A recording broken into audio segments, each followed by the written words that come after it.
Unaona hii? Hii hapa ni Starbucks Coffee. Hii ni brand ya kahawa ambayo inauzika Marekani. Imetengenezwa Marekani. Lakini sikia nikwambie. Unaona humo ndani? Wanaoperate ni wa China. Maana yake ni kwamba Starbucks imetafuta mawakala wa kusambaza huduma zao kupitia mfumo wa franchise hapa China.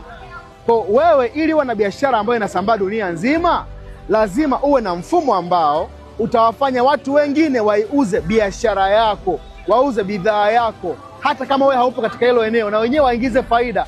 Huo ndio mfumo ambao utakuingizia wewe kipato endelevu.